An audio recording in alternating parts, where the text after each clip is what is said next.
దేవుని ఎరిగిన ప్రజలు, దేవుని యొక్క సంతానము, నిబంధన ప్రజలు దేవునికి వ్యతిరేకంగా జీవిస్తూ దేవుడు చూడలేదులే, ఎందుకంటే వెంటనే మమ్మల్ని శిక్షించట్లేదు కాబట్టి దేవుడు మమ్మల్ని చూడలేదులే అని చెప్పి వారు ఏ భయము లేకుండా వారి ఇష్టానుసారంగా ఇశ్రాయేలు దేశంలో చేస్తున్న అన్యాయము నిమిత్తమై 14వ అధ్యాయంలో రాయబడితే అవే వచనాలున్న 53వ అధ్యాయంలో మనం ఏం చూస్తున్నాము అంటే ఈ సందర్భం పూర్తిగా మారిపోతుంది. ఈ సందర్భము దేని గురించి అంటే 53వ అధ్యాయము, మరి ఇశ్రాయేల్ దేశము యుద్ధానికి వెళుతూ ఉండగా చుట్టుపక్కల ఉన్న దేశాలు దేవునికి భయపడక దేవుని ప్రజలను హింసిస్తూ ఉన్నారు. సో ఎవరైతే దేవుని ప్రజలను హింసిస్తారో వారు దేవునికి భయపడరు.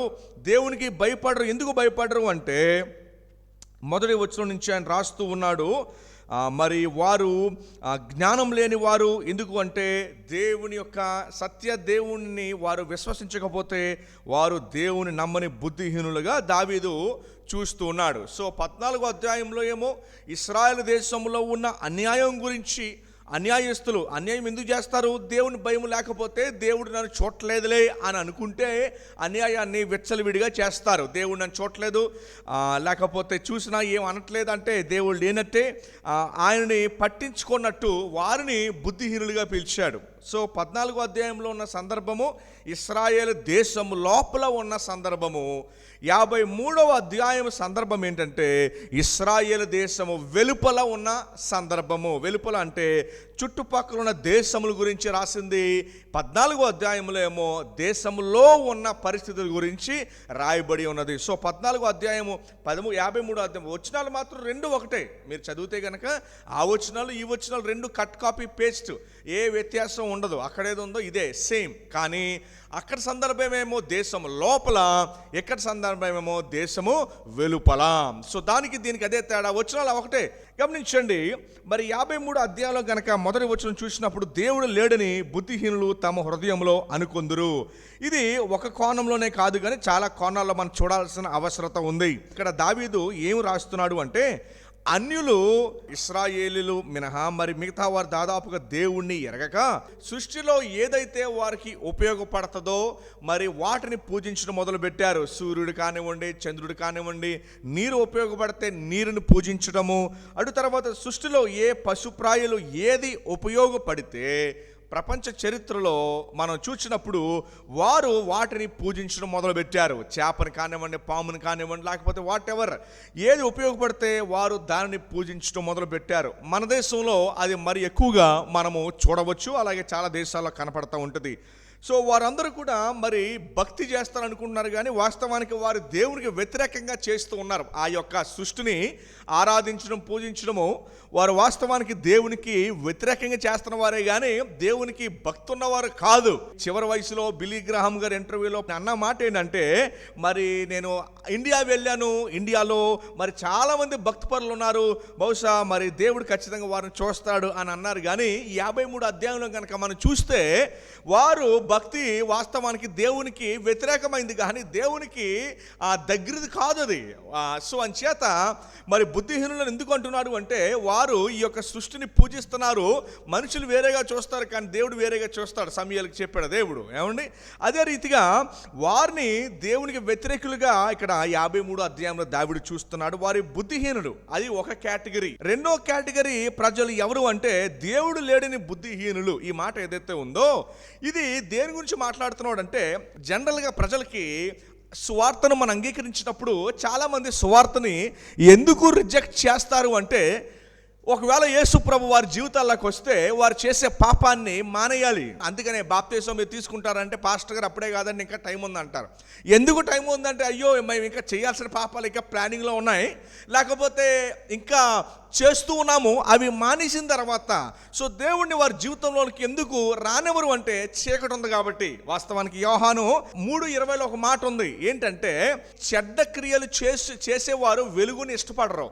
ఎందుకు ఇష్టపడరు అంటే వారి క్రియలని వెలుగులోకి వస్తాయి కనుక వారు వెలుగునద్దకు రారు అనే మాట ఉంది.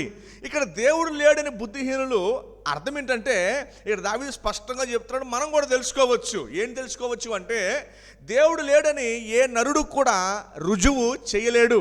రుజువు చేయాలంటే ఏం చేయాలంటే వాడు భూమి మీదే కాదు, శూన్యం మాత్రమే కాదు, తెలియని శూన్యం అంతా కూడా పరిశీలించి తిరిగేసి ఉండాలి. తర్వాత అన్ని చోట్ల అస్తమానం ఉండాలి. అలా ఉంటేనే అప్పుడు చెప్పగలడు దేవుడు లేడని. అర్థమైందని పాయింట్.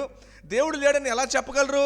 అంతటా అన్ని తిరిగేసి అన్ని చూసేసి, అది ఎక్కడ భూమి మీద కాదు, శూన్యంలో, తర్వాత చంద్రమండలం మీద, సూర్యుడి మీద, తర్వాత ఇంకా మిగతా సృష్టిలో ఇదంతా తిరిగి చూసేసి అప్పుడు ఏం డిక్లేర్ చేయాలి అంటే, నేను మొత్తం తిరిగాను, అంతా చూశాను, ఇప్పుడు నాకు అర్థమైంది దేవుడు ఎక్కడా లేడని.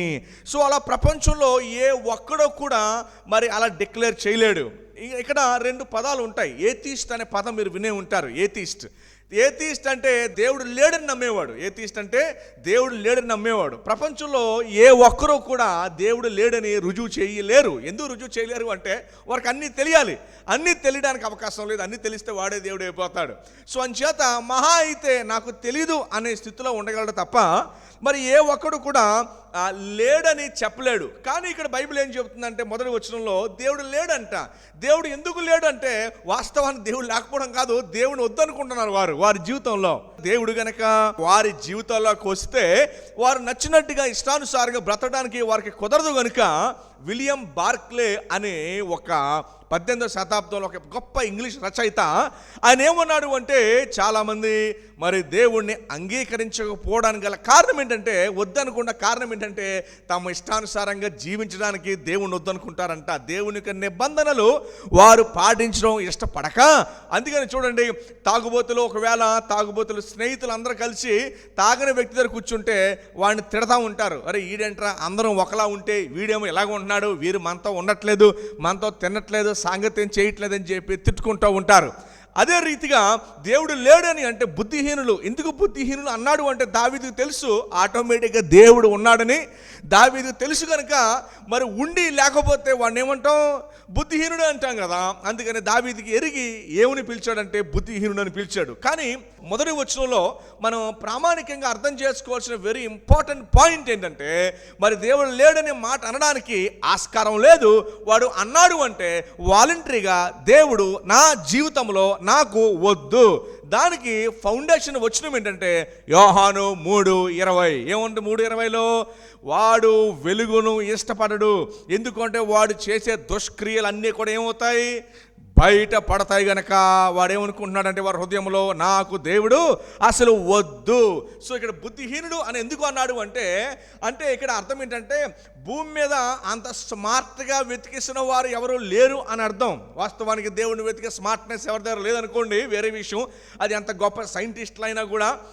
అయితే మరి ప్రపంచం యూనివర్సిటీస్లో ఈ యొక్క ఏథిజం అనేది ఒక చాలా ప్రామాణికంగా నడుస్తూ ఉంది. సైన్స్ మీద నమ్ముతామండి, రిలీజియన్ బైబిల్ మీద నమ్మని చెప్పి మరి ప్రస్తుత యూనివర్సిటీస్లో వాస్తవానికి మరి మీ పిల్లల బుక్స్ కనుక ఓపెన్ చేస్తే మానవుడు ఎక్కడి నుంచి వచ్చాడని చెప్పి బయాలజీ కనుక చదివితే మరి మీరు అబ్జర్వ్ చేశారు, నాకైతే తెలీదు, విచారకరంగా మరి చాలా స్కూల్స్లో కోర్సెస్లో దే ఆర్ బిలీవింగ్, ఒక అబద్ధాన్ని నమ్ముతూ ఉన్నారు. ఏమని, మనుషుడు ఎందులోంచి వచ్చాడంట, అమీబా నుంచి వచ్చాడని చెప్పి వారు నమ్ముతూ ఉన్నారు. సో వారు బిగ్ లైని పిల్లలు నమ్ముతూ ఉన్నారు. సో అంచేత యూనివర్సిటీస్లో మరి చార్లెస్ డాకిన్స్ అని ఒక 4 హార్స్మెన్ అని ఉండేవారు. డానియల్ జెనెట్ అని, శామ్ హ్యారిస్ అని, క్రిస్టోఫర్ హిచ్కిన్స్ అని.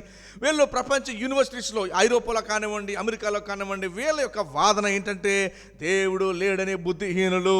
ఏమండి, అయితే నాట్సీ జర్మనీలో ఫ్రెడరిక్ నీట్షే అనే ఒక గొప్ప ఫిలాసఫర్ ఒక పుస్తకాన్ని రాశాడు. గాడ్ ఈజ్ డెడ్ అని చెప్పి పుస్తకాన్ని రాశాడు 1860లో. అయితే ఆయన రాయడానికి గల కారణం ఏంటంటే వాళ్ళ యొక్క పితరులందరూ సేవకులే. ఆ రాయడానికి గల కారణం ఏంటంటే తన ఇష్టానుసారంగా జీవించడానికి. ప్రపంచ చరిత్రలో మరీ ముఖ్యంగా గత 100 సంవత్సరాల చరిత్రలో ప్రపంచ యుద్ధం మొదటిది రెండుది అయిన తర్వాత చాలామంది ఏ రీతిగా తయారయ్యారంటే ఇదిగో తమ ఇష్టానుసారం జీవితాన్ని జీవించడానికి దేవుణ్ణి వారి యొక్క జీవితంలోంచి తొలగించడానికి చాలా ప్రయత్నం చేశారు. కానీ కింద కీర్తనలో మనం ఏం చూస్తామంటే వారు ఎంత ట్రై చేసినా నీ శ్వాస ఆధారపడింది ఆయన మీదే కనుక ఆయన్ని తొలగించడం ఇంపాసిబుల్. నీ వల్ల కాదు, నీ వల్ల కాకపోయినా నువ్వు అనుకుంటున్నావంటే నీ మనసులో అంటున్నాడు. ఎక్కడ అంటున్నాడు ఈ మాట? దేవుడు లేడని తమ హృదయంలో అనుకుంటున్నాడంట. వాస్తవానికి అది ఇంపాసిబుల్. ఎందుకంటే నీ శ్వాస ఎవరి మీద ఆధారపడింది? అసలు నువ్వు ఎవరిని బట్టి వచ్చావు? నువ్వు రేపు వెళ్ళిపోతే కూడా నీకేం తెలియదు కదా, నీ గురించే నీకు తెలియదు. అయినా కూడా నువ్వు ఆయనని నీ యొక్క బుక్లోంచి పక్కకు తొలగిస్తున్నావు అంటే అర్థం ఏంటంటే నువ్వు నీకంటే పెద్ద బుద్ధి లేనుడు అక్కడ. ఇది అనమాట. ఏమండి, సో మొదటి వచనాన్ని మనం గమనిద్దాం. చూడండి, ఇది 53వ అధ్యాయము. మరి నూతన నిబంధనలో రెఫరెన్సెస్ కనుక చూస్తే రోమిలకు రాసిన పత్రిక 3వ అధ్యాయం మొత్తం కూడా ఇదే. దాదాపు 11వ వచనం నుంచి 12, 13 యొక్క 14, 15, 16 వచనాల దాకా ఇదే కంటిన్యూ అవుతుంది. 53వ దావీదు కీర్తన గురించి న్యూ టెస్టిమెంట్ రెఫరెన్సెస్ ఇవి మనకి తెలుసు. ఏమండి, అందరూ మరి ఇప్పటికే బట్టి పట్టేసిన వచనాలు. రోమిలకు రాసిన పత్రికలో 3వ అధ్యాయంలో ఇవన్నీ కూడా బట్టి పట్టేసిన వచనాలు. సో దేవుడు లేడని బుద్ధిహీనులు ఇంటలెక్చువల్ ప్రాబ్లం కాదు ఇది. ఏమండి, ఇంటలెక్చువల్ ప్రాబ్లం కాదు ఇది. ఇది ఏ ప్రాబ్లం? నైతిక ప్రాబ్లం, మారల్ ప్రాబ్లం. ఎవరికి? దేవుడు లేడని బుద్ధిహీనుడు ఎందుకు అంటున్నాడు? బుద్ధిహీనుడు ఎందుకు అంటున్నాడు అంటే ఇతను బుద్ధిమంతుడు కాదు. అన్ని రీసెర్చ్ చేసి తేల్చుకోవడానికి అవకాశం లేదు. ఏమంటే ఇంత ఇంపాసిబుల్. అది రీసెర్చ్ చేసి తెలుసుకోవడం ఇంపాసిబుల్. ఇది ఇంటలెక్చువల్ ప్రాబ్లం కాదు, కానీ ఇది మారల్ ప్రాబ్లం. మరి అలానే చాలామంది కూడా, చార్లెస్ స్పర్జన్ ఒక మంచి మాట అన్నాడండి, చాలా మంచి మాట. ఏమన్నాడు అంటే, నువ్వు ఎవరైనా ఏథిస్టులకు సువార్త చెబుతుంటే నువ్వు వారి యొక్క ఇంటలెక్చువల్కి మాత్రమే మాట్లాడకు. Don't just talk to their head. వారి యొక్క క్వశ్చన్స్ ఆన్సర్ చేయడానికి మాత్రమే ట్రై చేయకు. ఎందుకు అంటే వాస్తవానికి వారి యొక్క రియల్ ట్రూ ప్రాబ్లమ్ హార్ట్లో ఉంది. సిన్. దేవుడు వారికి వద్దు, మేము సిన్ లవ్ చేస్తాము, దేవుడు మాకు. ఇంకొంతమంది ఏమో దేవుడు మాకు ఏమీ చేయలేదు. అందుకని హార్ట్ ప్రాబ్లం, అది హెడ్ ప్రాబ్లం కాదు. అందుకని దేవునిగా ప్రేమతో హృదయంతో మాట్లాడు. జస్ట్ ఆన్సర్స్ చేయడం మాత్రమే కాదు, వాళ్ళ క్వశ్చన్స్కి సిన్ అడ్రస్ చేయి, వారిని లవ్ చేయి, ప్రభు లవ్ని పరిచయం చేయి. ఆ విధంగా నువ్వు వెళ్ళు. ఎందుకంటే వాస్తవానికి ప్రపంచంలో ఎంత ఏథిస్ట్ అని చెప్పుకుంటున్నా ఏ వ్యక్తి కూడా అది హెడ్ ప్రాబ్లం కాదు, అది ఏ ప్రాబ్లం? Heart problem. అందుచేత నువ్వు ఎవరితో దేంతో మాట్లాడాలి? నువ్వు not just only head, not answering questions మాత్రమే కాదు. అట్లాంటి వ్యక్తికి నువ్వు దేంతో మాట్లాడాలంటే విత్ హంబుల్ లవ్, అతని హృదయంతో మాట్లాడు అని స్పర్జన్ చెప్తున్నాడు. ఎందుకు అంటే వారు తమ హృదయంలో అనుకుంటారంటే దేవుడు లేడని. అలా కన్విన్స్ చేసుకోకపోతే కనుక తమకు నచ్చినట్టుగా వారు జీవించలేరు. కనుక వారు ఏం చేయాలంటే తమ హృదయంతో మరలా కన్విన్స్ చేసుకుంటారంట. దేవుడు లేడు అని చెప్పుకుంటూ. ఎందుకంటే ఎలాగైనా జీవించడానికి. దేవుడు లేడని బుద్ధిహీనులైన మాట ఏదైతే ఉందో, దేవుడు లేడని ప్రూఫ్ కాదు. ఏంటి దేవుడు లేడని బుద్ధిహీనులైన మాటకు అర్థం ఏంటంటే మాకు దేవుడు వద్దు. ఏంటి ఆ వచ్చిన అర్థం ఏంటండి? దేవుడు లేడని బుద్ధిహీనులైన మాటకి ట్రూ యొక్క ఇంటర్ప్రిటేషన్ ఏంటంటే మాకు దేవుడు వద్దు. అది ట్రూ ఇంటర్ప్రిటేషన్. ఏమండి? సో అదే మాట ఇక్కడ మనం చూస్తున్నాము. సో దేవుడు లేడని బుద్ధిహీనులు తమ హృదయంలో అనుకొందరు. ఎందుకు హృదయంలో అనుకోవాలి అంటే ఒకవేళ హృదయంలో కనుక అలా అనుకోకపోతే వారు జీవించలేరు. తమను కన్విన్స్ చేసుకుంటారు. ఇంకెక్కువగా మన క్రైస్తవ సర్కిల్లో మనం ఏం చూడగలమంటే ఒకవేళ వారి జీవితంలో వారు అనుకున్నవి ఏమైనా జరగకపోతే వారు వెంటనే వచ్చే కంప్లైంట్ ఏంటంటే దేవుడు లేడక, నేను నమ్మనిక. ఎందుకు నమ్మడం అంటే నేను అనుకున్నది ఏం జరగలేదు కాబట్టి వెంటనే వారికి వచ్చే కంక్లూషన్ ఏంటంటే దేవుడు లేడక. సో అందుకని వాళ్ళని కూడా ఈ కేటగిరీలో పెట్టేయచ్చు. ఏమండి, వాళ్ళని కూడా ఏ కేటగిరీలో? దేవుడు లేడని బుద్ధిహీనులు అనే కేటగిరీలో వారిని కూడా పెట్టేయచ్చు. ఇంకోటి మీకు జ్ఞాపకం చేస్తాను. అయితే స్పర్జన్ గారు ఇంకో మాట ఏం జ్ఞాపకం చేశాడు అంటే ప్రార్థన చెయ్యని వారిని కూడా ఈ కేటగిరీలో పెట్టారంట. ఏ కేటగిరీలో? దేవుడు లేడని బుద్ధిహీనులు ఎవరిని కూడా పెట్టారంట కేటగిరీలో. ప్రార్థన చేయని వారిని కూడా ఈ కేటగిరీలో పెట్టేసేయాలంట. దావీదు ఒక మాటను జ్ఞాపకం చేస్తాను. 1 సమూయేలు 27:1. తర్వాత దావీదు, నేను ఇక్కడ నిలుచుట మంచిది కాదు, ఏదో ఒక దినమున నేను సౌలు చేత నాశనం అగుదును. ఎవరు చెప్పారు అది? దావీదు అనుకుంటున్నాడా లేకపోతే దేవుడు చెప్పాడు? ఆయనకి దేవుడు ఏమని చెప్పాడు? సమూయేలు అభిషేకించినప్పుడు ఎందుకు అభిషేకించాడు? రాజు అభిషేకించాడు కదా. అంటే ఏమవడానికి? ఎవరి తర్వాత? సౌలు తర్వాత కదా. అవ్వకూడదా? అవ్వాలని ఎవరు చెప్పారు? దేవుడు చెప్పాడు కదా. ఈయన ఏమన్నాడు ఇక్కడ? నేను కనుక ఇక్కడ ఉంటే, ఎక్కడ? ఇశ్రాయేలు దేశంలోనే ఉంటే నేనేమైపోతాను? ఏదో ఒక రోజున. ఎందుకంటే సౌలు ఎంతలా నా కొరకు వెతుకుతున్నాడు అంటే ఏదో ఒక రోజున నేను సౌలు చేత ఖచ్చితంగా నాశనం, అంటే ఖచ్చితంగా నేను అతని చేతిలో చంపబడతాను. ఎవరిచ్చారు ఈ ఆలోచన? 53వ అధ్యాయము దేవుడు లేడని బుద్ధిహీనులు ముగ్గురు చేర్చాడు. ఇందులో మొదటిది ఏంటంటే, మళ్ళీ నేను రీక్యాప్ చేస్తున్నాను. దేవుడు లేడని బుద్ధిహీనులు అంటే అర్థం ఏంటంటే సృష్టి మనకి ఉపయోగపడుతుంది కనుక సూర్యుడు కానివ్వండి, చంద్రుడు కానివ్వండి, వగేర చెట్టు, లేకపోతే కొండ, రాయ, నీరు ఏదైనా సరే ఉపయోగపడుతుంది కనుక ఏదైతే వారికి ఉపయోగపడుతుందో వాటిని వారు పూజిస్తూ ఉన్నారు. వారు నిజ దేవుణ్ణి ఎరగక వారు బుద్ధిహీనులైరి. రెండో కేటగిరీ బుద్ధిహీనులు ఎందుకు పిలిచాడు అంటే, ఇశ్రాయేలు అంటే దేవుని ప్రజల మీద వారు ఫైట్ చేస్తున్నారు కనుక వారికి తెలివి లేదా అని అంటాడు దేవుడు ఎక్కడ. అంటే వారు చేసే పాపాలను చూసి దేవుడు సర్ప్రైజ్ అయిపోయి మీకు తెలివి లేదా అంటాడు. అది కూడా మనం చూస్తాం రెండో కేటగిరీ. మూడో కేటగిరీ మనం ఏం చూస్తాము అంటే, కొంతమంది ఏథిస్టులు ఉంటారు. వాస్తవానికి భూమి మీద ఎవరు ఏథిస్టులు లేరు అన్న విషయాన్ని కూడా ఎక్స్ప్లెయిన్ చేశాను నేను. ఆగ్నోస్టిక్స్ అంటే తెలీదు అనేవారు తప్ప లేడు అని చెప్పగలిగిన వారు ఎవరు లేరు. ఎందుకంటే అది చెప్పాలి అంటే నీకు మొత్తం తెలియాలి. సో ఈ ప్రపంచంలో నీకు మొత్తం తెలిస్తే నువ్వు దేవుడు అయిపోతావు కనుక సో మొత్తం తెలిసే అవకాశం ఎవరికి కూడా లేదు. మూడో కేటగిరీ. నాలుగో కేటగిరీ ఏం చెప్పాను అంటే, ప్రార్థన చేయని వారు కూడా ఈ యొక్క కేటగిరీలో చాలా స్పర్జన్ చెప్పాడని చెప్పాను. నాలుగో కేటగిరీ. ఐదో కేటగిరీ ఎవరు అంటే, ఇగో దావీదు ఒక కేటగిరీ. ఏమని అంటే, వారు దేవుని యందు విశ్వసించిన వారు. అంటే ఎందులో విశ్వసిస్తారంటే మైండ్లో విశ్వసిస్తారు, హార్ట్ లైఫ్లో ఆ రీతిగా నడుచుకోరు. ఓకేనండి. వారి గురించి ఇక్కడ మాట్లాడుతూ 27వ అధ్యాయము మొదటి వచనంలో దావీదు గురించి ఇక్కడ రాస్తూ ఉన్నాడు. ఓకేనండి. ఏమంటున్నాడు, ఇంకేమున్నాడు 3వ లైన్లో, నేను ఫిలిష్తీయుల దేశంలోనికి తప్పించుకొని పోవదును. ఎందుకు తప్పించుకోవాలి? నన్ను సౌలు చంపేస్తారు కాబట్టి. I should take matter in to my hands అని అంటారు. ఏమండి, మ్యాటర్ని ఎవరి చేతులు తీసుకోవాలి? నా చేతులు తీసుకోవాలి. నేను తీసుకోకపోతే సౌలుని ఏం చేస్తాడు? నన్ను చంపేస్తాడు. సో ఐదో కేటగిరీ ఇది. ఏ కేటగిరీ? బుద్ధి లేని వాళ్ళ కేటగిరీలో ఐదో కేటగిరీ ఇది. ఎందుకంటే బుద్ధి ఎందుకు లేదు అంటే, నువ్వు దేవుడిని యందు నమ్మిక ఉంచక నువ్వేం చేస్తావు అంటే, మ్యాటర్ నీ చేతిలో తీసుకొని నా డెత్ ఎవరి చేతిలో ఉంది? సౌలు చేతిలో ఉంది అని అనుకోవడం నా ఫేట్. ఇంకో మాటలో చెప్పాలంటే, అందుకని చాలామంది పామిస్ట్రీ చూపించుకుంటారు. ఏమని ఈ మధ్యన కొత్తగా టీవీలో ఫోన్స్లో ఏ ఫోన్ ఓపెన్ చేసినా ఈ ఆస్ట్రాలజీ మీద మీకు నమ్మకం లేదా అని చెప్పి కొత్త యాడ్లు వస్తూ ఉంటాయి. మీకు అందరికి వస్తాను అనుకుంటున్నాను నేను. అది కూడా ఏమండి, అట్లాంటి వారి గురించి, బుద్ధి లేని వారి గురించి మాట్లాడుతుంది. అది ఎవరంటాలో దే బుద్ధి లేని వాళ్ళు. ఆ ఐదో కేటగిరీ ఇది. ఐదుగురిని పెట్టాము మనం. ఏమన్నాడు, నేను ఫిలిష్తీయుల దేశంలోనికి తప్పించుకొని పోదును. అప్పుడు సౌలు ఇశ్రాయేలు సరిహద్దులో నన్ను వెతుకుతామా అనుకున్నాడు కనుక నేను అతని చేతిలో నుండి తప్పించుకుందని అనుకున్నాడు. ఎవరు? దావీదు. ఎక్కడ అనుకున్నాడు? హృదయంలో అనుకున్నాడు. అందుకనే 53వ అధ్యాయము స్టార్టింగ్ వచ్చిన దేవుడు లేడని బుద్ధిహీనులు తమ హృదయంలో అనుకుంటారు. మొత్తం ఎంతమందిని చేర్చావు ఈ కేటగిరీలో? 5గురిని చేర్చావు ఈ కేటగిరీ. వాస్తవానికి 6వ కేటగిరీ ఉంది, అదేమో 14వ అధ్యాయంలో ఉంది. ఎన్ని అధ్యాయంలో ఉన్నది? 14వ అధ్యాయం. అది 6వ కేటగిరీ. 5 కేటగిరీలని 53వ అధ్యాయంలో మనం చూడటం జరిగింది. సో ఇప్పుడు ఈ యొక్క బ్యాక్గ్రౌండ్తో మనము ప్రొసీడ్ అవుదాం. సో గమనించే, దేవుడు లేడని బుద్ధిహీనులు. 7వ కేటగిరీ కూడా ఏంటంటే, ఇది ఇంటలెక్చువల్ ప్రాబ్లం కాదు. ఇది దేవుడు లేడని తమ హృదయంలో అనుకుంటారన్నది ఇది ఇంటలెక్చువల్ ప్రాబ్లం కాదు. ఇంటలెక్చువల్ ప్రాబ్లం అంటే ఏంటి? అంతా వెతికేమో, మేము ఏం కన్విన్స్ అయ్యామో తెలుసా? నాకు సైన్స్ అంతా తెలిసింది, ఏం కన్విన్స్ అయ్యామో తెలుసా? ఏం కన్విన్స్ అయ్యామంటే దేవుడు లేడని. గమనించండి, బైబిల్ ఎప్పుడు కూడా బైబిల్ వర్సెస్ సైన్స్ లేదు, బైబిల్ అండ్ సైన్స్. సైన్స్ ఇచ్చిందే దేవుడు కనుక.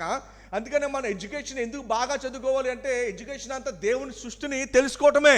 అందుకని we have to best students. ఎందుకు కావాలి అంటే, నాకు బైబిల్ ఇష్టం అండి, నాకు ఎడ్యుకేషన్ ఇష్టం లేదు అన్నాడు అంటే ఈ మైండ్ లేదు అతనికి, బైబిల్ తెలియదు. అది ఏమంటే అతనికి బైబిల్ తెలియదు. సో రెండు తెలియాలి. ఎందుకంటే బైబిల్ స్పష్టంగా చెప్తుంది, education, science, biology, chemistry, physics ఏదైతే ఉందో ఇది అన్నీ తెలుసుకోవడం ఏంటంటే దేవుని సృష్టిని తెలుసుకోవడం అని రోమీలకు రాసిన పత్రిక 1వ అధ్యాయంలో పౌలు గారు చాలా స్పష్టం చేశారు.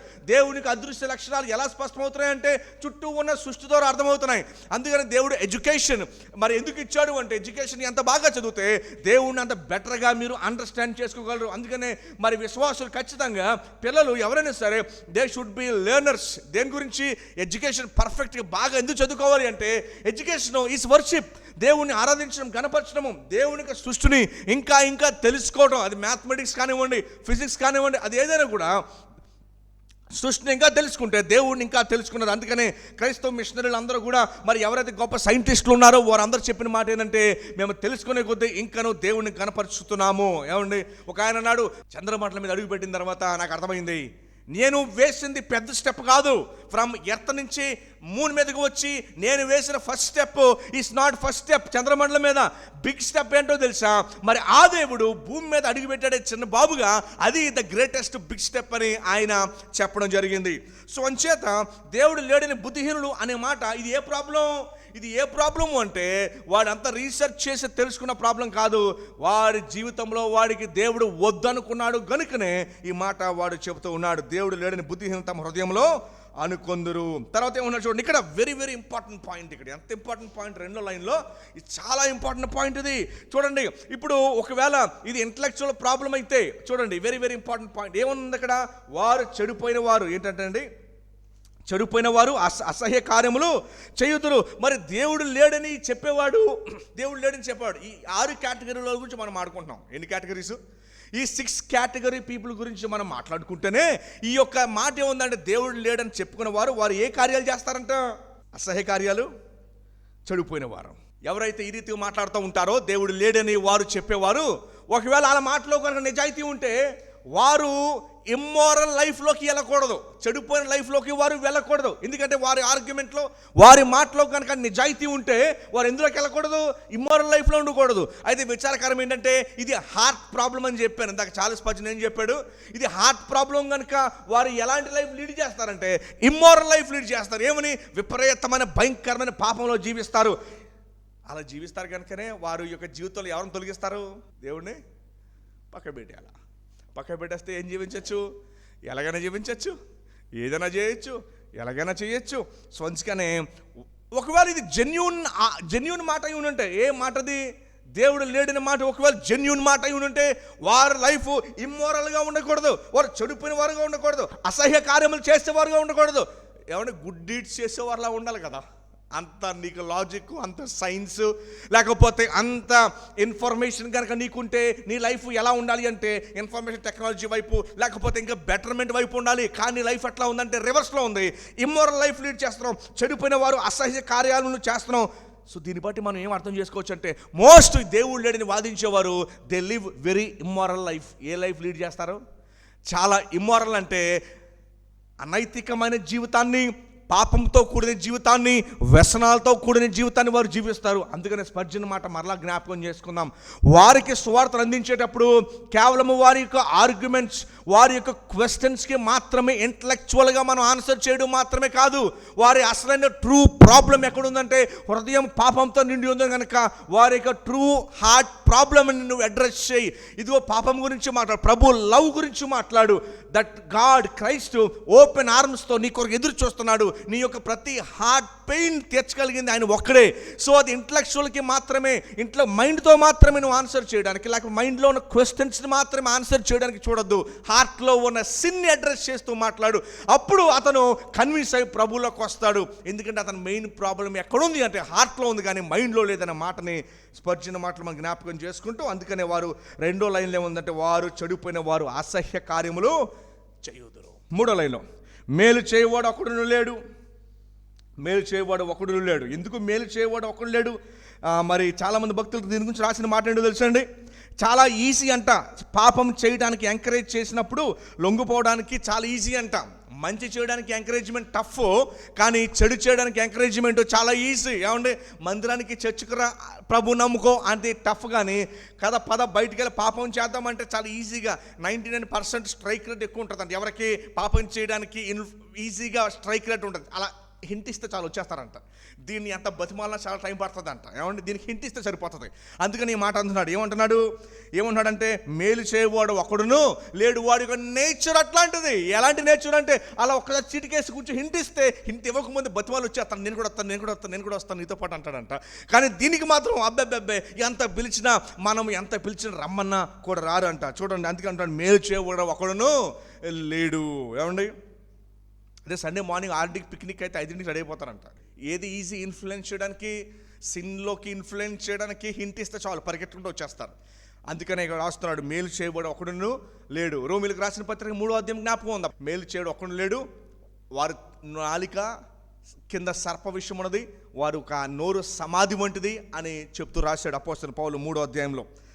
తర్వాత ఏముంది చూడండి, వారందరూ దారి తొలగి బొత్తుగా చెడి ఉన్నారు. ఈ మాటని గ్రాప్ చేయండి. చెడి ఉన్నారు అనే మాటని గ్రాప్ చేయండి. వారందరూ బొత్తుగా తొలగి చెడి ఉన్నారు, ఒక్కడును తప్పకుండా అందరూ చెడి ఉన్నారు. చూడండి, ఇక్కడ కేవలము మరి అవిశ్వాసులే కాదు, కానీ ఈ అందరూ అనే మాటలో రోమీలకు రాసిన పత్రిక జ్ఞాపకం చేస్తూ విశ్వాసుల్ని, ప్రపంచంలో పుట్టిన వారందరినీ కూడా గ్యాదర్ చేస్తూ అన్న మాట ఏంటంటే చెడి ఉన్నారు. దేంతో పోలుస్తున్నాడంటే, ట్రాఫిక్లో వెళ్ళేటప్పుడు చూడండి యాక్సిడెంట్కి గురవుతాయి కొన్ని డాగ్స్ కానీ, ఏమండి చిన్న చిన్న క్యాట్స్ యాక్సిడెంట్ గురయ్యి ఏమవుతాయంటే అవి కొద్ది రోజులకి స్మెల్ తీసుకొస్తాయి కదండి. అవి స్మెల్ తీసుకొస్తాయి. ఇక్కడ వాడిన మాట ఏంటంటే ఒక్కడును తప్పకుండా అందరూ చెడి ఉన్నారు, మేలు చేయవారు ఎవరు లేరు, ఒక్కడైనా లేడు అనే మాటకి, చెడి ఉన్నారనే మాటకి వాడబడిన పదం ఏంటో తెలుసా? డెడ్ మీట్, స్మెల్లింగ్ మీట్, కర్కాస్ అని అంటారు ఇంగ్లీష్. కర్కాస్ అంటే అది స్మెల్ వచ్చే మీట్ గురించి మాట్లాడుతూ ఉన్నాడు. 3వ వచనము దేంతో పోల్చాడంటే మనందరినీ కూడా. సో మొదటి వచనంలో ఏమో కేవలము మరి దేవుడు నమ్మని అనైతికంగా బ్రతుకుతూ దేవుడు లేడు నమ్మేవారి గురించి మాట్లాడితే, 3వ వచనంలో మాత్రము రోమపత్రిక జ్ఞాపకం చేస్తూ ప్రపంచంలో పుట్టిన వారందరినీ ఇందులో చేర్చుతూ వారిని చెడి ఉన్నారంటే ద బెస్ట్ వారి గురించి చెప్పాలి అంటే స్మెల్ వచ్చే కుళ్ళిపోయిన మీట్తో పోలుస్తూ ఉన్నాడు. దేంతో పోలుస్తున్నాడు? అందరినీ స్మెల్ వచ్చే డెడ్ మీట్తో పోలుస్తున్నాడు. అందుకని ఈ మాటను వాడాడు, చెడి ఉన్నారు అనే మాటను వాడాడు. 3వ వచనంలో వారందరూ దారి తొలగి బొత్తిగా చెడి ఉన్నారు, ఒకడును తప్పకుండా అందరూ చెడి ఉన్నారు. నూతన నిబంధనలు యేసు ప్రభువు ఒక మాటను వాడారు, మీకు బాగా జ్ఞాపకం ఉంటుంది. ఏదేంటంటే మీ మంచి పనులు దేవుని దృష్టిలో ఏంటంట అవి మురిగుట్లు అంటే మాసిపోయిన గుట్లు కాదు ఇవి. ఏమండి, రక్తం పడిపోయి చూడండి, జనరల్ డెలివరీ జరిగేటప్పుడు ఆ పాత గుట్లు అడుగుతూ ఉంటారు నర్సెస్. ఏమండి, ఫ్రీ డెలివరీ జరిగినప్పుడు చాలా బ్లడ్ గష్ అవుతూ బయటకు వచ్చినప్పుడు ఆ యొక్క బట్టల మీద, ఆ పాత బట్టల మీద పడినప్పుడు దాన్ని అది మరలా యూజ్ చేయరు. దాన్ని ఏం చేస్తారంటే అది శాక్ చేసి బయటికి పాడేస్తారు, విసిరేస్తారు, కాల్ చేస్తారు. అదే రీతిగా దేవుడు ఏమంటున్నాడు? మీ మంచి పనులు నా దృష్టిలో అట్లాంటివి అని చెబుతూ ఇక్కడ చెడి ఉన్నారు అంటే మీ యొక్క మంచి పనులు మాత్రమే కాదు, మిమ్మల్ని నేను ఎలా చూస్తున్నాను అంటే ఇదిగో చెడి ఉన్నారన్న మాటకు అర్థం ఏంటండి? స్మెల్ వస్తున్న కుళ్ళిపోయిన మీటు. దేవుడు ఆ రీతిగా చూస్తున్నాడు అందరినీ కూడా. 3వ అధ్యాయంలో ఈ యొక్క 3వ వచనంలో చూసారండి. అందుకని అంటున్నాడు 3వ వచనంలో చెడి ఉన్నారని అన్న తర్వాత మేలు చేయవారు ఎవరును లేరు, ఒక్కడైనను లేడు, ఒక్కడైనను అందరినీ ఇంక్లూడ్ చేస్తున్నారు. సో 3వ వచనము మనం కంప్లీట్ చేసుకుని 4వ దానికి వెళ్తున్నాం. చూడండి, ఇది ఇంట్రెస్ట్. 4వ వచనం వచ్చేసరికి దేని గురించి మాట్లాడుతాను? ఇందాక మీకు జ్ఞాపకం చేశాను. నేను దేనికి జ్ఞాపకం చేశానంటే ఈ యొక్క అధ్యాయం 53 అధ్యాయం ఏదైతే ఉందో 14వ అధ్యాయము 53వ అధ్యాయము ఒకే వచనాలు, కట్ కాపీ పేస్ట్ లా ఉంటుంది. 14వ అధ్యాయము కీర్తన గ్రంథము, 53వ అధ్యాయము 3 కూడా కట్ కాపీ పేస్టే. ఆ వచనాలు ఏ వ్యత్యాసం ఉండదు. ఒకవేళ టర్న్ చేసి చూసేది కనుక అది కీర్తన, 2 కీర్తనలు ఒకటే. అందులో ప్రధాన వ్యత్యాసం ఏంటంటే అక్కడ ఇశ్రాయేలీ దేశం లోపల ఉన్న బుద్ధిహీనుల గురించి మాట్లాడుతుంటే ఇది దేశం బయట ఉన్న బుద్ధిహీనుల గురించి మాట్లాడుతున్నాడు. దేశం బయట ఉన్న బుద్ధిహీనులు అని ఎందుకు అంటున్నాడు అంటే వారు దేవుని నమ్మక, దేవుడు కాపాడుతున్న ప్రజల మీదకే వారు యుద్ధానికి వచ్చారు, అందుకని వారిని బుద్ధిహీనులు అన్నాడు. సో అట్లాంటి వారు కూడా ఏ కేటగిరీలో చేర్చాడు అంటే దేవుని నమ్మని బుద్ధిహీనుల కేటగిరీలో చేర్చేశాడు. ఎందుకంటే వారు దేవుని యొక్క ప్రజల మీదకి వస్తూ ఉన్నారు. ఎందుకంటే దేవుడు కాపాడుతున్న ప్రజలు. నువ్వు అర్థం చేస్తావు, నేనేమనాలి? బుద్ధిహీనులు అనాలి. ఎందుకంటే దేవుడు కాపాడుతున్న ప్రజల మీదకి నువ్వు అగైనెస్ట్గా వస్తున్నావు. వాస్తవానికి పాత నిబంధన గ్రంథంలో అనేకమైన సందర్భాలను ఏం చూస్తామంటే దేవుడు అసలు యుద్ధము చేయకముందే ఆకు చప్పుడుతో వారిని బయటికి పంపించేశాడు. ఇదే చప్పుడుతో చూడండి, లేవీకాండంలో ఈ వచనం ఉంటుంది 26-36. 26వ అధ్యాయము 36వ వచనం లేవీకాండము. చూడండి, మీలో మిగిలిన వారు తమ శత్రువుల దేశంలో ఉండగా వారి హృదయములలో అధైర్యము పుట్టెను. 14వ అధ్యాయం అదే వచనాలు, ఈ అధ్యాయం కూడా ఒకటే వచనం. మేజర్ డిఫరెన్స్ ఏంటంటే ఇశ్రాయేలులను ఎంకరేజ్ చేస్తూ రాసిన మాట. ఎందుకంటే 14వ అధ్యాయంలో బుద్ధిహీనులని రాస్తూ ఉన్నాడు. ఇశ్రాయేల్ దేశంలో ఉండి అనైతికంగా జీవించే వారిని బుద్ధిహీనులుగా పిలుస్తున్నాడు. ఇశ్రాయేల్ దేశం బయట ఉండి ఇశ్రాయేల్ని అటాక్ చేయడానికి వస్తున్నారు. వారేమో మరి సృష్టిని ఆరాధిస్తున్న వారిని బుద్ధిహీనులను పిలుస్తూనే మీరు దేవుని ప్రజలను మీరు అటాక్ చేస్తూ వస్తున్నారు అంటే నువ్వు ఎంత బుద్ధిహీనుడువో. అసలు 4వ వచనం 2వ లైన్లో అంటాడు, అసలు మీకు జ్ఞానం లేదా? ఎవరి మీద అటాక్ చేస్తున్నారో మీకు ఏమాత్రం అర్థమైందా అని చెప్పి గాడ్ ఈ సర్ప్రైజ్డ్, వారి యొక్క ఈవిల్ చూసి దేవుడు సర్ప్రైజ్ అయిపోయిన మాటగా మనం చూస్తాం. అంటే క్వశ్చన్ మార్క్ ఎండ్ అవుద్ది 4వ లైన్ 4వ వచ్చిన 2వ లైన్లో. ఇక్కడ ఏమంటున్నాడు అంటే భయ కారణము లేని చోట వారు భయక్రాంతులైరి. అసలు వారు యుద్ధం చేయడానికి ఇశ్రాయేల్ దేశం మీద బెస్ట్ పొజిషన్లో ఉన్నారు. అంటే ఇశ్రాయేల్ను రౌండప్ చేసేసారు. ఇశ్రాయేల్ దేశం తప్పించుకునే పరిస్థితి లేదు. వారి వాటర్ సోర్సెస్ కట్ చేశారు. బయట నుంచి సైన్యము వేరే దేశం నుంచి హెల్ప్ వచ్చే అవకాశం కూడా వారికి లేదు. ఇప్పుడు వారు ఎలాగ దొరికిపోయారంటే చూడండి, బోన్లో పడ్డ ఎలకలాగా వారు కరెక్ట్గా దొరికిపోయారు. అసలు ఇంకా వారు తప్పించుకునే అవకాశమే లేదు. అలాంటి టైంలో అసలు వీళ్ళు హ్యాపీగా జాయస్గా మేము యుద్ధం నెగ్గిస్తాం అని చెప్పుకోవాల్సిన టైంలో కూడా వీళ్ళ పరిస్థితి ఎలా అయిపోయిందంటే 5వ వచనం అంటున్నాడు, భయకారణము లేని చోట వారు ఏమయ్యారంటే వారు భయక్రాంతులైరి. దేవుడు కలుగు చేశాడు దాన్ని. ఆ యొక్క వచనంలో మన లేవీకాండంలో ఏం చదువుకున్నాము అంటే వారి పరిస్థితి చూడండి ఏమంటున్నాడు, వారి హృదయంలో అధైర్యము పుట్టించాను. ఇది ఒకసారి జరగల, ఇశ్రాయేలు చరిత్రలో చాలాసార్లు జరిగింది. ఇది ఏమంటున్నాడు చూడండి, కొట్టుకొని పోవచ్చున ఆకు చప్పుడు వారిని తరుమును. మన ఊరిలో బాదం చెట్టు ఉంటుంది. ఆ బాదం చెట్టు యొక్క ఆకు చాలా పెద్దగా ఉంటుంది. ఏమంటే పెద్ద సైజు అప్పడం అంత ఉంటుంది. అది ఏమంటే అది ఎండిపోయింది అనుకోండి, అది గాలికి కొట్టుకోతే చాలా నిశ్శబ్దంగా ఉన్న టైంలో గాలి కొట్టుకొస్తూ ఉంటే చాలా సౌండ్ చేస్తుంది. ఏమండి అది చాలా సౌండ్ చేస్తుంది అంటున్నాడు. అది కొట్టుకుని పోవచ్చున్న ఆకు చప్పుడు వారిని తరుమును. ఖడ్గము ఎదుట నుండి ఏదో ఖడ్గాన్ని సైన్యాన్ని చూచి పారిపోవున్నట్లు వారు ఆ చప్పుడు విని పారిపోయేదరు, తరుమువారు లేకయే పడెదరు. అంటే వారు పరిగెట్టుకుంటూ వాళ్ళు ఒకరి మీద ఒకరు తొక్కుంటూ వాళ్ళు చనిపోయారంట. పడెదరు అంటే అర్థం ఇది జరిగింది వాస్తవానికి. ఏమంటే గిద్యోన్ టైంలో ఏం జరిగింది? తమనే 300 మంది సైన్యం వెళ్తే మరి 1000 మంది ఎవరు చీకట్లో వారినే పొడుచుకొని చనిపోయారు. కొన్ని సందర్భాలు కూడా మీకు ఇస్తాను నేను. యెహోషువ గ్రంథంలో 2 సందర్భాలు ఉంటాయి. యెహోషువ మరి కానానీయుల మీద అదే జరిగింది, గిద్యోను మరి యుద్ధంలో మిద్యానుల మీద అదే జరిగింది, యోనాతాను ఫిలిస్తీన్ల మీద అదే జరిగింది, హిజ్కియా అశ్షూరుల మీద అదే జరిగింది. ఎలా జరిగింది? అసలు వారు యుద్ధం చేయకుండానే శబ్దంతో సౌండ్తో వారు విని వారు భయపడిపోయి వారు పారిపోయినట్టుగా మనము చూస్తూ ఉన్నాము. వీళ్ళని ఏమని పిలుస్తున్నాడు చివరికి దావీదు? వీళ్ళకి ఇచ్చిన పేరేటండి? బుద్ధిహీనులు. చూసారా బుద్ధిహీనులు ఎలా ఉంటారో? బుద్ధిహీనులు జనరల్గా ఎవరికి భయపడరు. వాళ్ళు దేవునికి భయపడరు. పక్క దేశాలకు మేబీ భయపడితే కొంచెం భయపడతారేమో, శత్రు సైన్యాన్ని చూసి కొంచెం భయపడతారేమో. కానీ చివరికి వీళ్ళని ఎవరితో భయపెట్టించాడు దేవుడు? ఎవరితో భయపెట్టించాడు? ఆకు శబ్దముతో వారిని భయపెట్టించి పారిపోయాడు. ఇది ఒకసారి జరగడం మరలేదు. ఇది దాదాపు 6-7 సార్లు పాత నిబంధనలో యుద్ధాల్లో జరిగింది. 6-7 టైమ్స్. ఇప్పుడే మనం చదువుకున్నాం ఏ సందర్భాల్లో కూడా. చూడండి 4వ వచనంలో వారి యొక్క ఈవిల్ ఎట్లా ఉందో, వారి యొక్క దుష్కార్యాలు ఎట్లా ఉన్నాయో 4వ వచనంలో ఏమని రాస్తూ ఉన్నాడో, దేవునికి ప్రార్థన చేయక ఆహారము మృంగునట్లు.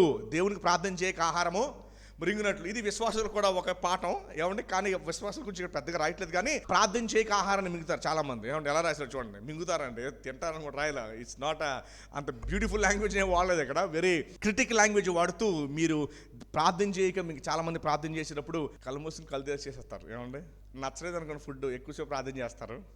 ఒకవేళ ఫుడ్ బాగా నచ్చింది అనుకోండి, ప్రేయర్ చాలా షార్ట్ అయిపోతుంది, చాలా చిన్న ప్రేయర్ అయిపోతుంది. ఎందుకంటే ఆ ఫుడ్ స్మెల్ వస్తూ ఉంటుంది. ఏమండి పైగా రెస్టారెంట్స్లో ఎవరన్నా 5-6 కూర్చొని బాబు నువ్వు ప్రార్థించి కానీ లాంగ్ ప్రేయర్ చేస్తారు అనుకుని ఆయన తిట్టేసుకుంటారు. మీకు ఎంతసేపు చేస్తారు ప్రార్థన, ఇంకేమో ఆకలి వేసేస్తున్నారు. సో ఇక్కడ దాని గురించి మాట్లాడలేదు ఇక్కడ. ఓకేనండి. So of course though it is intended. అదేంటది ప్రేయర్ అనేది ఇంటెండెడ్ చేయబడినా కూడా ఇక్కడ మెయిన్గా మాట్లాడుతున్న వచ్చిన ఏంటంటే, అందుకని పోలిక వాడాడు ఇక్కడ. సిమిలే అని అంటారు ఇంగ్లీష్లో. పోలిక వాడాడు అన్నట్లు, మింగినట్లుగా అన్నాడు. చూసారా, పోలిక వాడాడు. రైట్. సో దేవునికి ప్రార్థన చేయక ఆహారం మురిగినట్లుగా. ఎలా మురుగుతారు?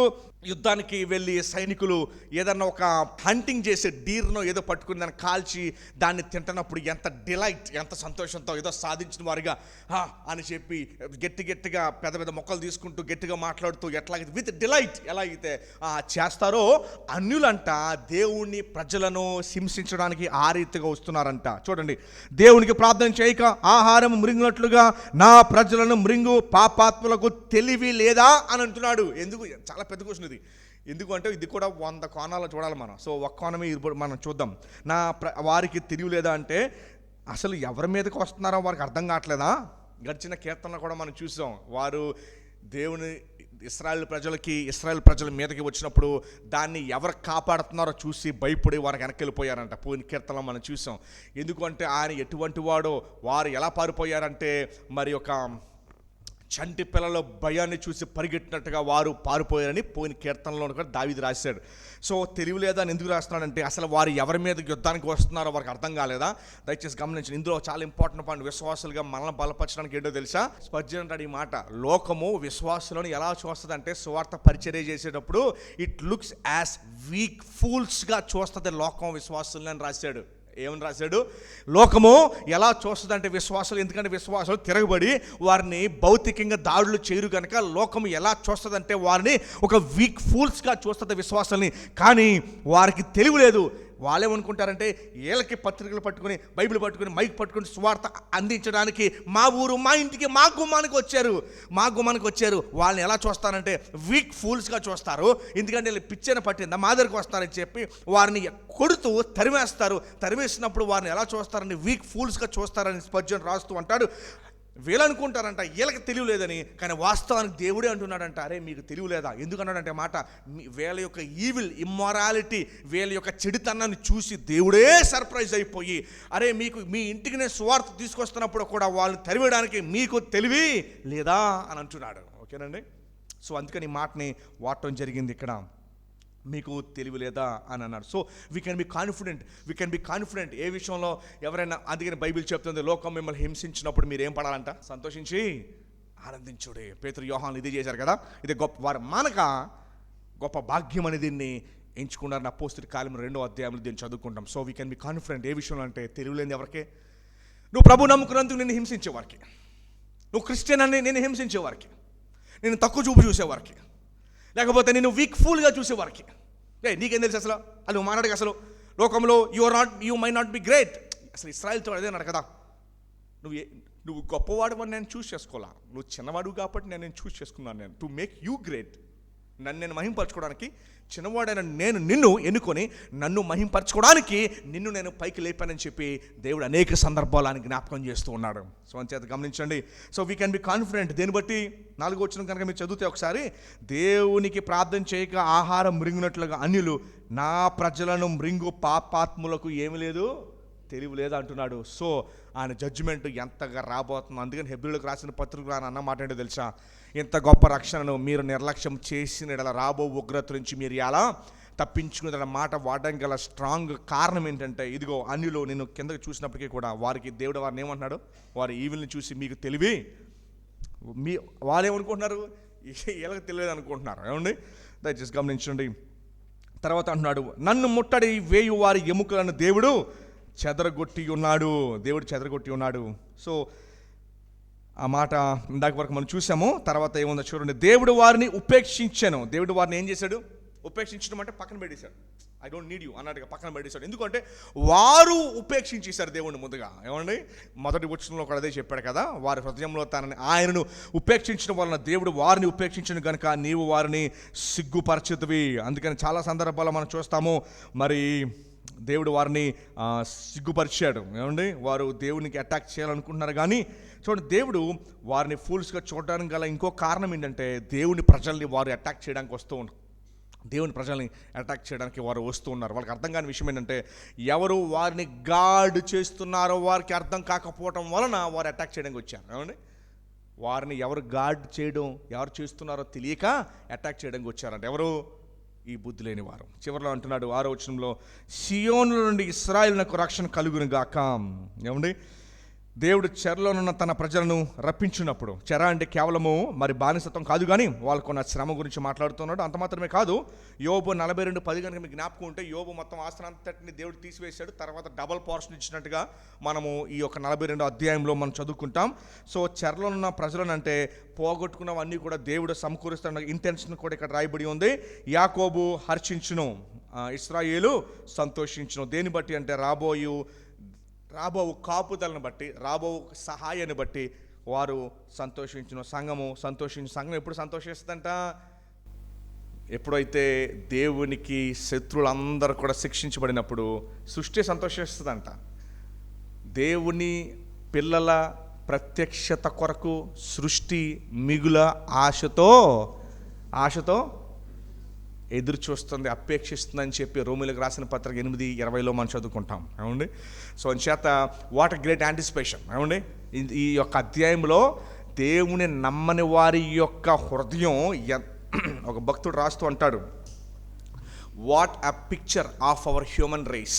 ఈ 3వ అధ్యాయము రోమిలకు రాసిన పత్రిక 53వ అధ్యాయం దావీదు కీర్తన గురించి స్పర్జన్ అంటాడు, అసలు హ్యూమన్ రేస్ గురించి వాట్ ఎ పిక్చర్ ఇచ్చాడు దేవుడు, ఎంత దారుణమైంది, అసలు కృప లేకపోతే we will be damned forever, a desert without an oasis అన్నాడు. ఏమంటే ఓయాసిస్ అంటే తెలుసు కదా, డెజర్ట్ అంటే తెలుసు కదా, డెజర్ట్ అంటే ఎడారి, ఓయాసిస్ అంటే అందులో మధ్యలో ఉండే ఒక సోర్స్ ఆఫ్ వాటర్.